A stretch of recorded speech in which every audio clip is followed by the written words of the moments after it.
Welcome back to another unconformed Liverpool match review. Liverpool versus Southampton. What a game. I think we can all breathe now after that one. Literally from start to finish, it was end to end.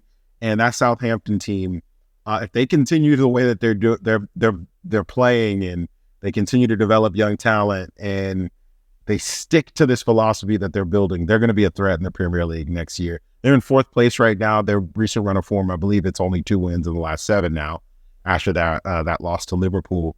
I don't think it's a really great reflection on how good they are at playing football. In all honesty, they should have probably been up maybe 3 or 4 goals by halftime. But thanks to Koumas Kelleher, that was not the case. I call him Koumas Becker lately because he's doing his greatest Alisson Becker impersonation. And like I said in the last preview, that I don't think he's going to be a Liverpool player for much longer. I think he's just way too good to be playing second fiddle to anybody. And I think he's the number 1 keeper in most teams. And I think that's a testament to how good Alisson actually is and how good Kelleher is, right? So he was my man of the match, 100%. I know a lot of people are saying, oh, Jayden Dan's. And he will get his shine in this video. Don't get me wrong. I think he is a talent. I think he's one that we definitely need to keep an eye on. But Kelleher kept us in that game. Without Kelleher, I think we probably would have been out of the game within the first half. And there would be no Jayden Dan scoring any goals. So for me, he is the man of the match. Amazing performance, some outstanding saves. Some of those saves, literally, I was like, okay, that one's going in 100%. And then you look up and it's rolling out of bounds and you're like, what happened? You look back at the replay and you're like, how did he save that? So really great performance by him. Let it continue.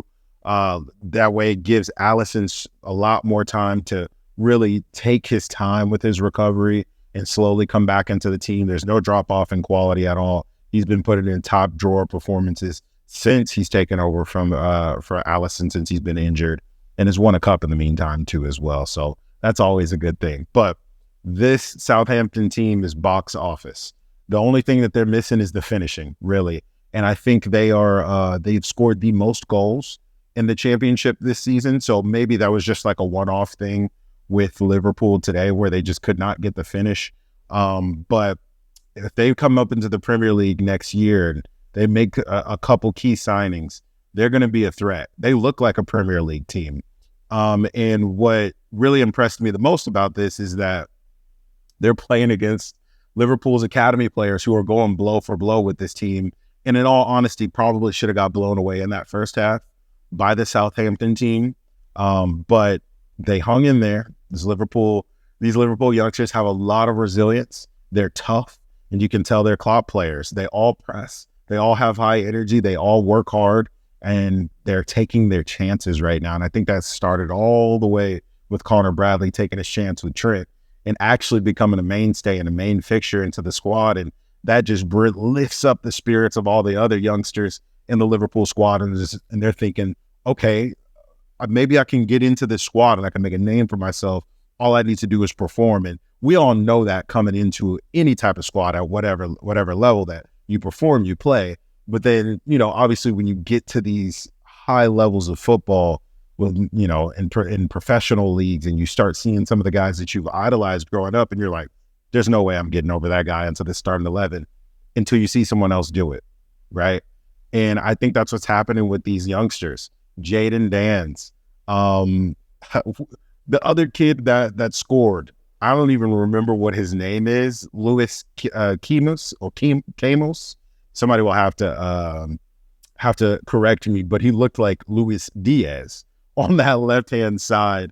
And apparently Klopp calls him a finishing expert, that he knows how to get a goal from anywhere, outside the box, inside the box, left foot, right foot, with the head. He already has 17 goals for the Liverpool youth team this season, and that was enough for him to get a call up by Klopp today. I was very surprised to see him in the starting 11. I thought it was going to be Jayden Dan's that was going to start in the middle and Gakpo out on the left-hand side. But Klopp surprised, I think, a lot of us with that starting lineup, especially with Joe Gomez playing holding midfield, which it looked like in the beginning wasn't working very well. But in Joe, he's so adaptable. He grew into the game. and ended up, making amends for a lot of the errors that he was making in the beginning. But definitely a Joe Gomez appreciation video that he's willing to play any position, anywhere, anytime, figure it out, adapt to it, and put in as best of a shift as he possibly can.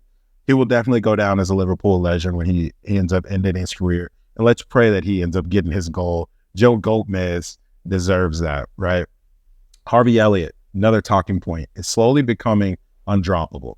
Some of his play from this season has just been so tidy, so trustworthy. And I think that's something that is not talked about enough in professional football, that we're always looking for that flashy player that can hit a beautiful diagonal or score a screamer or assist and score bangers of goals and stuff like that.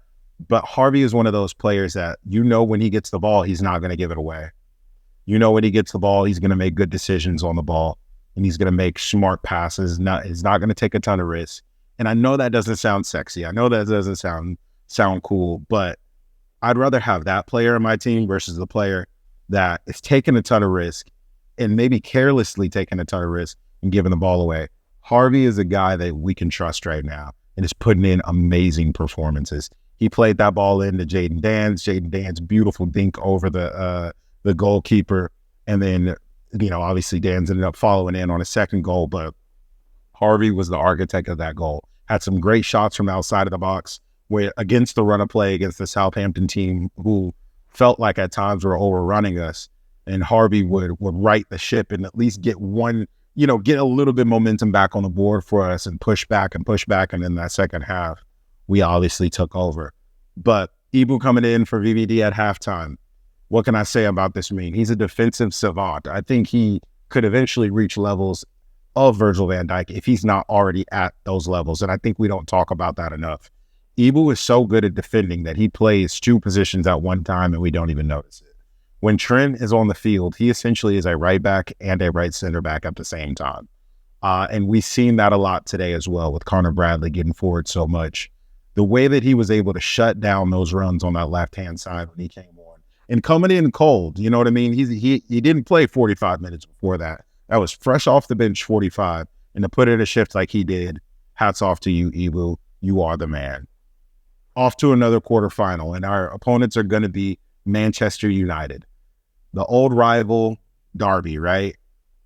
I think that's a game we win 100%. That's a game that I think if our team is even a quarter more healthy, I think we cruise in that game. I know Man United has had a little bit of a resurgence, but they're still a little bit too wishy-washy for me to even trust that. So I think it's probably on to another semifinal. And is it too early for us to start dreaming? I don't know. We could be doing a double. We could be doing a triple. And we could be doing a quadruple. I don't know. Let me know what you guys think. Am I thinking too far ahead? Am I looking past Manchester United? Could they sneak a result past us? I mean, they haven't beat us in so long. I don't know about that, but times are really good at Liverpool. And let the good times continue and let the good times roll on, because this is Klopp's last go. We got to make the most of it. So I'll see you guys next time. Let me know what you guys think. Who did I not bring up? Remind me of that kid's name that played on the left wing and scored that goal, please. And you guys have an awesome day. I'll see you next time. Peace.